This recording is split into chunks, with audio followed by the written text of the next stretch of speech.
de la Universidad Autónoma de Campeche, de la Facultad de Enfermería, de la Licenciatura en Fisioterapia para la materia de cardiorrespiratoria.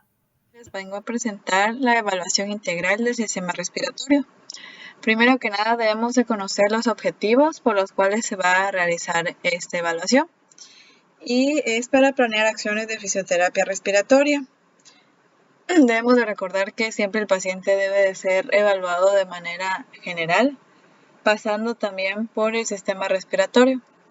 Y esto nos va a ayudar al conocimiento de los signos que va a aportar el paciente para que el terapeuta tenga un abordaje oportuno y eficaz. Vamos a iniciar con el reconocimiento inicial, que vamos en este caso a tener 3 vistas, la anterior, la lateral y la posterior. En el caso de la lateral son 2, ¿no? Entonces son 4 vistas. Ahí podemos ver que estamos marcando el pecho del paciente y obviamente cada una de sus líneas va a tener su nombre. En este caso, la de en medio se llama línea media esternal, que la vamos a enumerar como la número 1. La número 2 va a ser la línea paraesternal derecha. La número 3 sería la línea paraesternal izquierda. La número 4 sería la línea medioclavicular derecha. La número 5, la línea medioclavicular izquierda. La sexta, la línea clavicular, que va a pasar de manera horizontal. Mientras que las otras 4 van a pasar, las otras 5 van a pasar de manera vertical. La séptima va a ser el tercer costal. Y ya por último va a ser la sexta costal.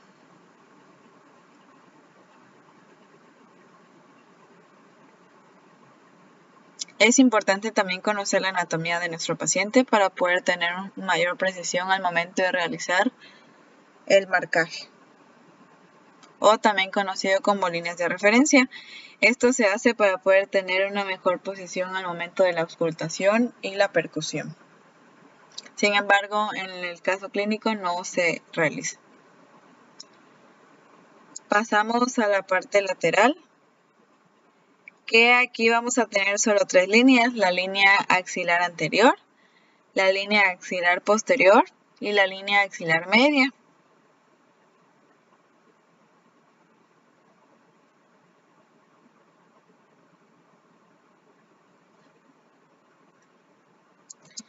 En el caso de la posterior vamos a tener 6 líneas. La línea escapular, la primera va a ser la línea media espinal, que va a ser en el cuerpo de la vértebra. La línea 2 va a ser la línea escapular derecha, la tercera la línea escapular izquierda, la cuarta sería la línea escapuloespinal, la 5 la línea infraescapular y por último la línea 6 la duodécima dorsal. En este caso nos vamos a basar mucho en la palpación de las costillas para poder sacar las mediciones y también de la escápula.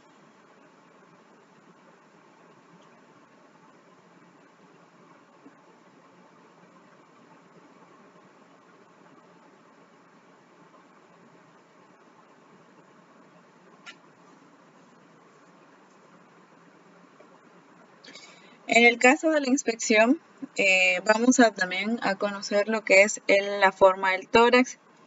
En este caso, nuestro paciente tenía un tórax normal o similar a normal. También el esternón lo tiene de una manera normal, aunque existen anormalidades. Y de aquí pasamos a la expansión torácica anterior y posterior. En este caso vamos a usar las líneas guías para poder poner las manos sobre el tórax del paciente y vamos a tener los pulgares alineados como referencia. Y de ahí vamos a pedirle al paciente que respire. Y de ahí tú te vas a dar cuenta, dependiendo de la distancia que hay entre pulgar y pulgar, la expansión que va a existir en la parte anterior y se hace de la misma manera en la parte posterior.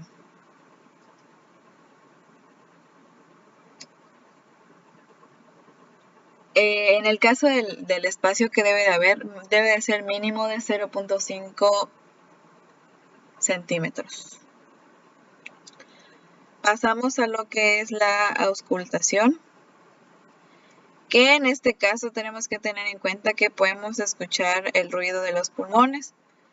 Y aquí habría que ser un poco meticulosos para poder reconocer los tipos de anormalidades y normalidad. Iniciamos con la parte posterior, que de nueva cuenta las rayas nos van a servir de guía para poder realizar la auscultación. Como podemos ver, ahí vamos a tener varios puntos para realizarlo. Y tanto va a ser la auscultación en los mismos lugares como la percusión. En este caso, la revisión tiene que ser bilateral, tanto anterior como posterior.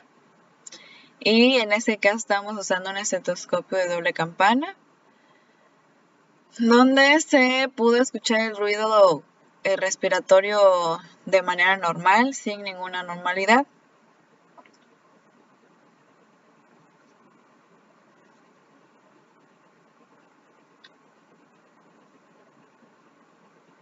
Cada que pongamos el estetoscopio, le vamos a pedir al paciente que respire profundamente y que lo saque. Obviamente intentaremos que la parte posterior sea, que primero sea una parte y luego sea la otra parte, porque el paciente se nos puede marear por el aumento de oxigenación en el cerebro. ¿Para qué vamos a hacer una auscultación? La auscultación nos va a servir para analizar el sonido respiratorio y vamos a poder tener un movimiento de aire a través de las vías aéreas. Como les había comentado, también esto debe ser de manera bilateral para que el paciente pueda tener un resultado más óptimo. Y ya por último vamos a tener lo que es la percusión del tórax. Volviendo a lo mismo, vamos a utilizar los mismos puntos que usamos para la auscultación, tanto anterior como posterior. Tenemos que poner nuestra mano sobre el espacio que querramos evaluar, y con nuestro tercer dedo de ambas manos, una se va a poner y la otra se va a golpear, y vamos a tratar de escuchar los ruidos que encontremos. Se tiene que escuchar como si estuviera hueco, ya que es una área donde va a estar acumulado el aire.